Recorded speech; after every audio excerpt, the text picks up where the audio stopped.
Bienvenue dans cette nouvelle vidéo, j'espère que tu vas bien. Aujourd'hui, on va regarder comment utiliser Python dans Power BI. On va regarder comment installer Power BI sur ta machine, comment requêter un fichier CSV avec Python et enfin comment visualiser ces données avec Python. Tout ça dans Power BI. C'est parti! Alors la première étape du process, c'est d'installer Python. C'est assez simple, Microsoft a fait une documentation qui est quand même assez claire. Je te mets le lien en description et comme ça tu peux me suivre en même temps. Donc la documentation, elle t'explique en fait comment tu installes Python, quelle librairie tu mets et comment tu actives les scripts dans Python, etc. etc. Donc la première étape, c'est d'installer Python. Alors pour ça, on va aller se rendre sur le site web de Python et on va pouvoir du coup télécharger ici la dernière version Python pour Windows. Sache qu'il y a aussi la version macOS, donc tu peux aussi télécharger si tu es sur Mac, tu télécharges sur Mac. J'enregistre du coup le fichier dans téléchargement. Ici, j'exécute le fichier téléchargé. Et ici, donc du coup, deux propositions, Install Now ou Customize Installation. Donc tout simplement, soit tu te laisses guider et dans ce cas, tu vois, il va t'installer à cet endroit. Fais attention au chemin sur lequel il t'installe. Soit tu personnalises et dans ce cas, tu choisis ta localisation de dossier. J'insiste sur la localisation de dossier puisque c'est ce qui va en fait être noté dans Power BI et c'est ce qui va du coup nous permettre en fait de dire à Power BI mais en fait viens chercher ce fichier pour trouver l'application Python. Donc ici toi tu pars sur Install Now, tu notes bien le chemin d'accès et tu te laisses guider par l'application. Moi ici je ne vais pas le faire parce qu'en fait je l'ai déjà téléchargé donc c'est pas nécessaire. Une fois que c'est fait, on va continuer sur la documentation Microsoft. Ils nous disent d'installer les packages Python nécessaires. Alors avant ça, il faut vérifier, maintenant que tu as installé Python, il faut vérifier que Python est bien installé et que tu as la bonne version. Alors très simplement, tu vas cliquer sur le bouton Windows de ton clavier, ça va t'ouvrir une fenêtre comme ça, et tu vas pouvoir taper dans la barre de recherche Terminal. Et pour le coup, tu vas tomber sur l'application Terminal qui va te permettre de rentrer des lignes de code via l'interface Windows PowerShell, et c'est juste pour vérifier quelques trucs. Alors ici, tu vas taper PY double tiré version. Et normalement, tu as la version Python qui s'affiche. Alors tu vois, moi ici, c'est la version 3.10. J'ai pas la dernière version, mais ici, ça me va très bien. Je vais laisser comme ça. Mais normalement, si toi, tu as suivi le guide d'installation précédemment, tu as la version 3.11. Donc ça, c'est la première étape, c'est de bien vérifier que tu as Python installé sur ta machine. Une fois que c'est fait, on va pouvoir laisser ce petit PowerShell de côté et on va continuer du coup notre procédure. Alors, pour installer les packages Python nécessaires, donc il faut en installer deux déjà, Pandas et Matplotlib. Pandas, en fait, c'est tout simplement un package qui va te permettre en fait de manipuler des données, donc d'aller requêter un CSV par exemple, de sélectionner des colonnes, de remplacer des caractères, de dépivoter, etc. Et Matplotlib, pour le coup, c'est une librairie que j'utilise pas souvent. En l'occurrence, là, on va l'utiliser pour visualiser, faire des graphiques du coup dans Power BI. Alors ici, il te dit, mais en fait, il faut utiliser la console. Donc la console, c'est tout simplement ce qu'on vient d'ouvrir ici à droite, le Windows PowerShell, et d'y rentrer finalement le fameux pip install pandas. C'est tout simplement pour lui dire, bon, va me chercher pandas et tu me le télécharges. Donc c'est ce qu'on va faire, et tu vois qu'il y a une erreur. Alors ça, l'erreur, elle est possible tout simplement parce que des fois, c'est des questions de versionning. Donc toi, tu peux essayer cette fonction en mettant pym devant, et en remettant le pip install pandas. Donc là, on va faire entrer et tu vois, ça a bien fonctionné. Donc n'hésite pas à changer ou à chercher sur internet. Si encore cette deuxième option ne fonctionne pas, il est possible que tu fasses appel à pip3 devant puis install pandas. Ça va dépendre des versions, spécialement sur le logiciel. Alors ensuite, donc là on a installé pandas, donc là c'est nickel, et on fait la même chose du coup pour matplotlib. Donc ici, hop, CTRL-C, et ici, on appelle bien le PYM, CTRL-V, pip install matplotlib. Ok, donc maintenant que c'est fait, on a fait notre première étape. Maintenant, il va falloir activer les scripts Python. Alors, c'est là où je te disais l'histoire du dossier finalement qui est important. Donc là, nous, on va retourner dans Power BI. On va pouvoir aller ici dans Fichier, Options et paramètres, Options. Et ici, on a Création de script Python. Et c'est notamment ce répertoire ici qui va être important. Ici, le répertoire doit absolument pointer sur la localisation d'installation de ton programme. D'où l'importance du chemin d'accès. Donc fais attention que ça soit le bon répertoire. Normalement, Power BI le détecte automatiquement, mais si jamais, voilà, tu sais qu'ici tu pourras le modifier. Quoi, tu peux faire OK. Et là, on est prêt du coup pour utiliser Python dans Power BI. On passe tout de suite donc au chapitre 2, qui est donc du coup de créer notre premier script, et ensuite tu verras de créer tout simplement d'aller rechercher un CSV qu'on aurait déposé sur notre local. C'est parti. Allez, donc c'est parti pour créer notre premier script Python et charger un premier jeu de données. Alors très simplement, on va aller dans Obtenir les données, plus, et tu vas voir, on va aller chercher notre connecteur Python. Ici, tu vas pouvoir taper Python et tu vas tomber sur Script Python. Se connecter. Et normalement, donc du coup, tu as une nouvelle fenêtre qui s'ouvre et tu vas pouvoir rentrer ici tes lignes de commande. Alors ici, on ne va pas rentrer en détail dans les lignes de commande, on va déjà te montrer comment on peut charger un jeu de données tout simplement dans la documentation Microsoft. Alors, tout à l'heure, on a utilisé le Windows PowerShell. Ici, je t'invite à le fermer et on va reprendre pleine page notre documentation Microsoft. Et ici, eh ben, ils sont sympas puisque tout simplement, ils nous donnent un jeu de données déjà prêt. Donc, on va tout simplement le tester. Ici, tu as l'option de copier. Tac, je vais directement copier et le coller et je vais te montrer comment ça fonctionne. Là, tu fais OK. Et donc là, visiblement, il le charge finalement comme un fichier Excel et il va te proposer le DF, le data frame, comme une table de données qu'il aurait trouvé en fonction des données qu'on lui a inscrites. Et donc là, tu peux faire directement charger. Voilà, et donc tu vois, les données sont chargées comme un fichier Excel traditionnel. Si je les prends, je peux tout simplement créer une matrice et voilà, visualiser mes données. Ok, donc ça c'est bien. Ça c'est dans le cadre où, ok, on crée un jeu de données, tu l'as vu, les jeux de données étaient déjà rentrés. On lui a dit, bah, tu me crées une colonne avec Alex, Bob, Clarks et tu me mets l'âge en face. Ok, ça c'est bien. Mais dans le cas en entreprise, souvent ton CSV ou ton jeu de données, il est déjà construit et tu as besoin de le manipuler. Donc pour ça, on va se mettre en situation, on va aller chercher un jeu de données CSV sur Wahoo Finance par exemple, hein, tout simplement, bah, c'est ce qu'il y a de plus simple. Et on va s'amuser donc du coup à aller chercher ce jeu de données, le requêter, le manipuler et enfin le visualiser. Allez, donc c'est parti pour requêter notre premier jeu de données. Alors, c'est un fichier CSV qu'on va aller récupérer du coup sur Wahoo Finance et on va aller chercher n'importe quel cours de bourse. L'idée c'est pour vous montrer, on va prendre par exemple le Bitcoin euro. On va regarder les données historiques.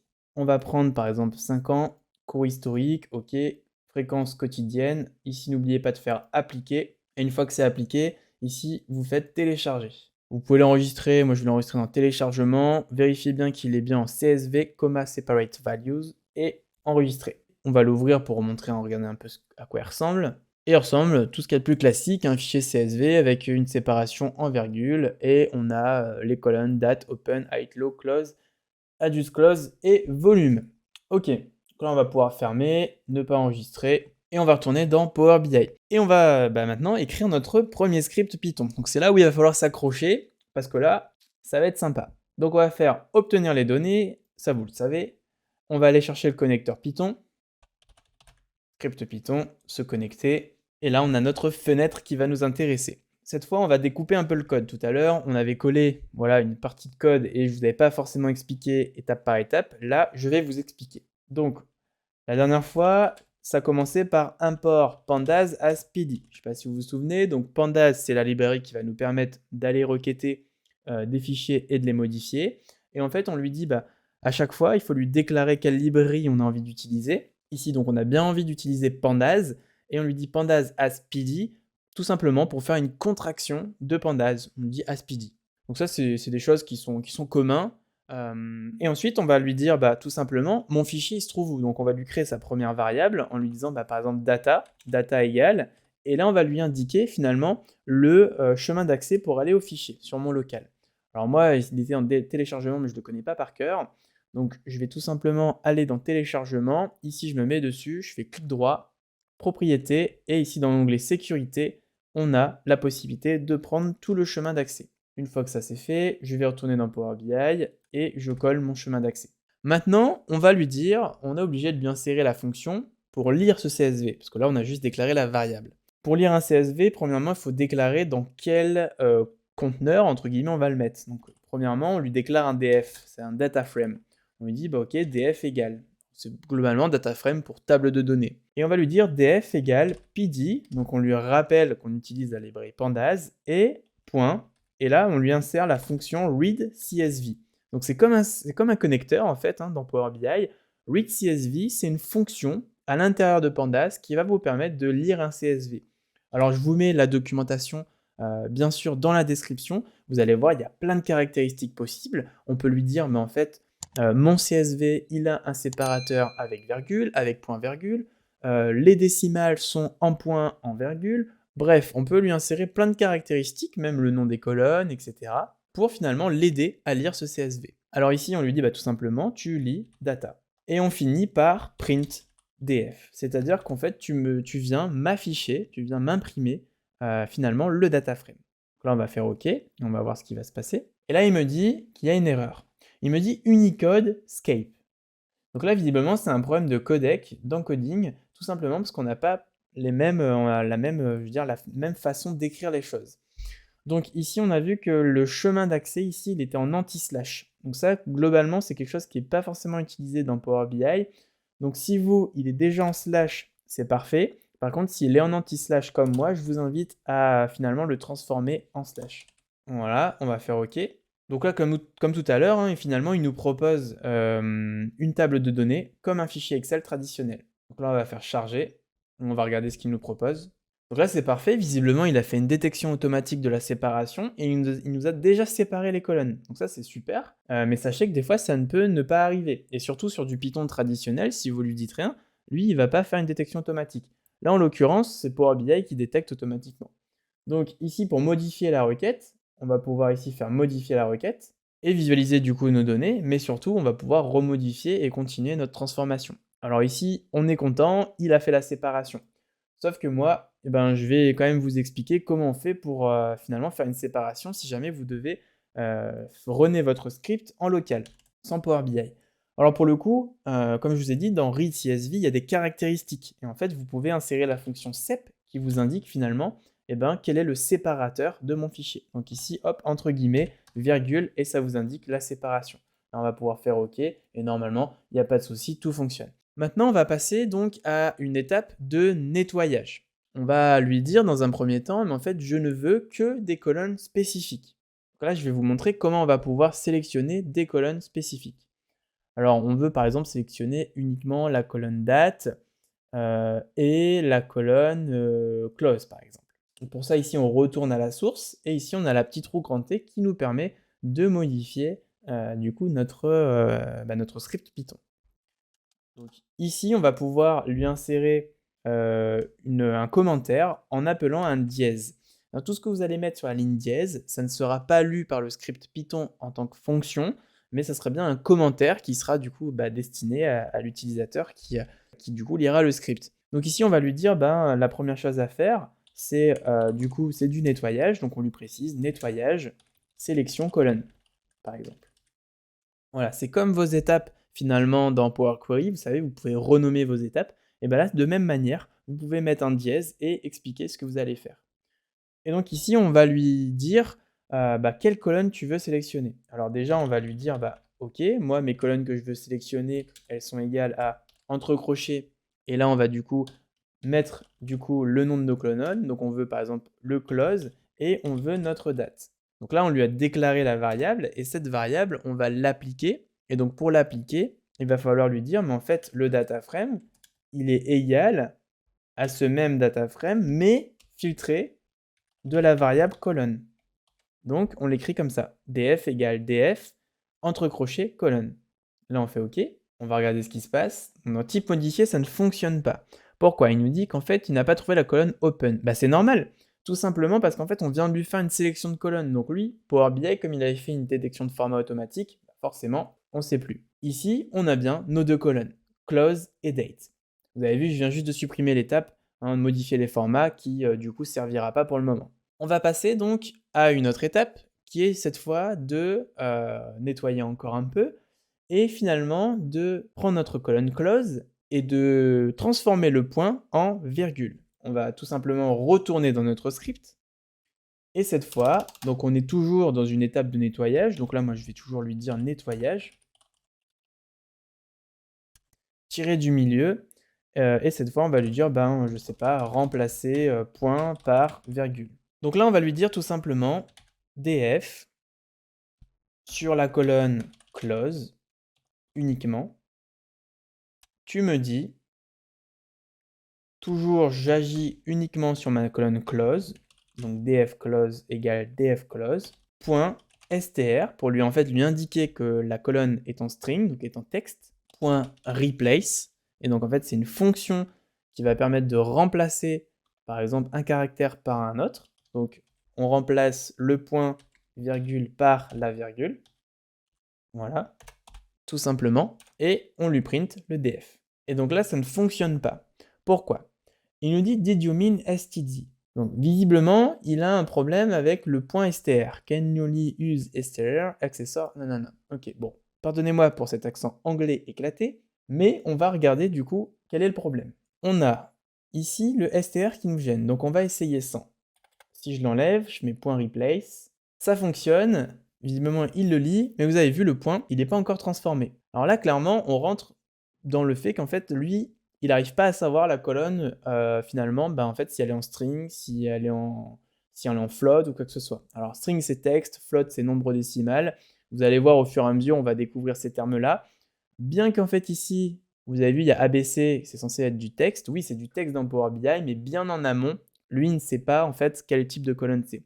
Donc ça, pour le préciser, on va aller tout simplement retourner dans notre script ici et retourner dans la formule pdreadCSV et on va lui dire, on a la fonction dtype qui permet en fait d'indiquer le format de colonne du CSV et on va pas se faire chier, on va lui dire dtype égale str, c'est-à-dire que toutes les colonnes du CSV, du fichier CSV, sont en string, sont en texte. Et là, cette fois, on va pouvoir lui remplacer le point str. On va dire, voilà, c'est bien du texte, et tu me remplaces ça par ça. Et là, on va lui faire OK. On retourne sur navigation, et là, ça a bien fonctionné. On a bien, effectivement, notre point remplacé par une virgule. Maintenant, ce qui va nous intéresser, c'est finalement d'exploiter cette colonne date, et d'y extraire, par exemple, le mois et l'année. Donc, très simplement, vous allez me dire, oui, dans Power BI, on peut faire comme ça, mais là, cette fois, on va tout faire en Python. Donc ici, on va aller dans Source, comme vous savez, pour modifier notre script. Et cette fois, on n'est plus dans une étape de nettoyage, mais on est plus dans une étape d'enrichissement, finalement, parce qu'on va rajouter une colonne. Donc ici, je vais mettre enrichissement, et je vais lui mettre ajout, colonne, mois, année. Donc pour faire ça, très simplement, on va lui dire, premièrement, df entre guillemets mois, donc là la colonne n'existe pas parce que justement on l'a crée, on lui dit en fait df mois elle sera égale à, donc elle sera égale à quoi? Eh bien on va lui insérer la fonction qui s'appelle datetime index, qui est une fonction qui permet en fait de déclarer la colonne comme date, et on lui fait en fait tout simplement, il faut lui dire, il faut lui préciser quelle colonne utiliser, parce que effectivement, ok, c'est de la date, mais on utilise quelle colonne? Donc on utilise bien la colonne date qui est en format date. Et une fois que vous avez écrit ça, donc datetime df entre crochets date, point, et là vous appelez la fonction months. Et donc là on va essayer, voir si ça fonctionne bien. On va faire navigation, et paf, vous avez bien le mois. Donc ici on a bien le mois de novembre, le mois de mars. Donc ça c'est nickel, ça fonctionne bien. On continue, la même chose pour l'année. Ici, donc le même système. On va pas s'embêter, on va faire un CTRL-C, CTRL-V. Hop, CTRL-C, CTRL-V. Ici, donc c'est bien la colonne année que l'on va créer. On se base toujours bien sur la colonne date, mais cette fois, on n'y extrait pas le mois, mais on y extrait l'année. Donc c'est tout simplement le caractère hier. Donc là, c'est nickel. Et vous avez vu la puissance du coup de Python dans Power BI, c'est qu'on peut aussi faire pas mal de choses. Comme dans Power BI. On va pouvoir manipuler des données, créer des colonnes, etc. etc. Donc c'est parti pour le chapitre suivant sur la visualisation des données.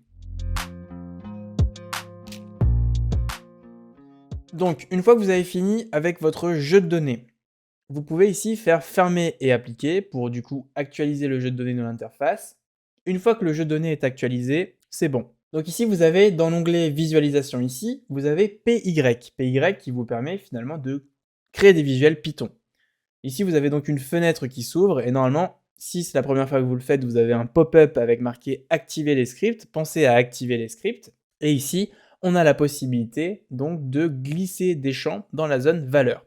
Alors nous, on va tout simplement glisser les colonnes qui vont nous intéresser pour créer notre graphique, c'est-à-dire la colonne close et la colonne date. Et donc là, il nous marque finalement du code automatiquement.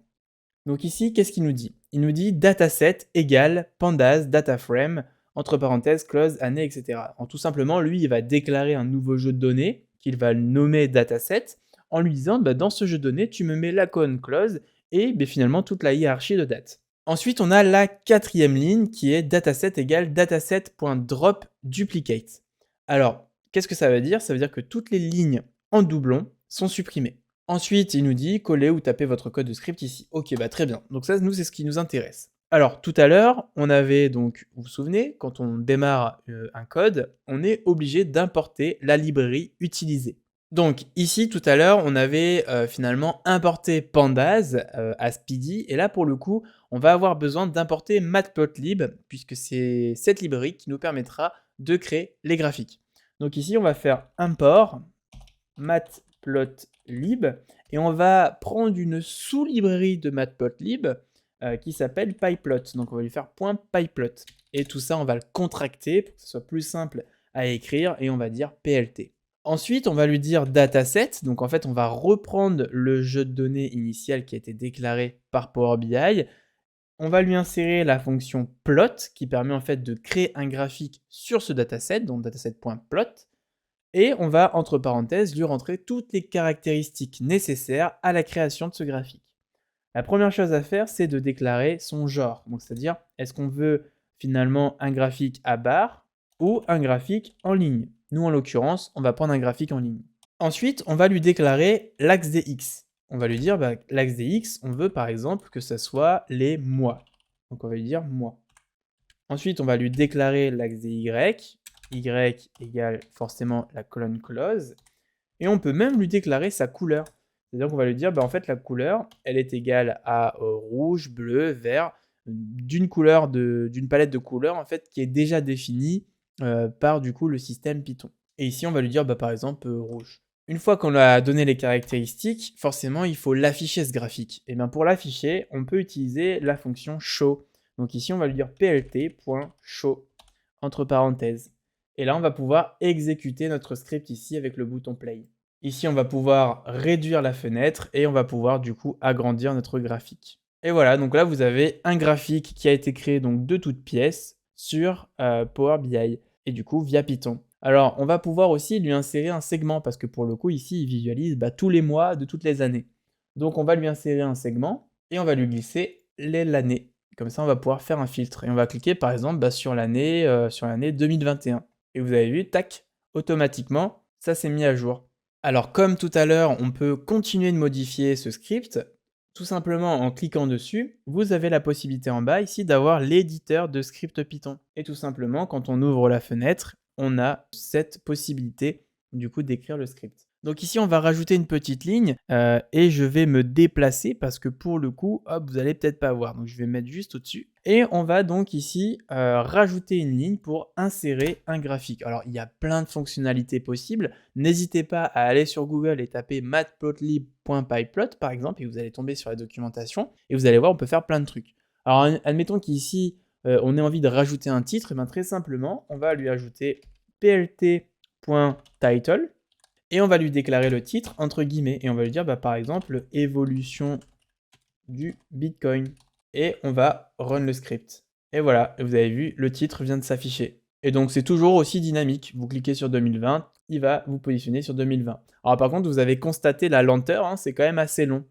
Et justement, on va en parler juste après, les avantages et les inconvénients d'utiliser Python dans Power BI. A tout de suite.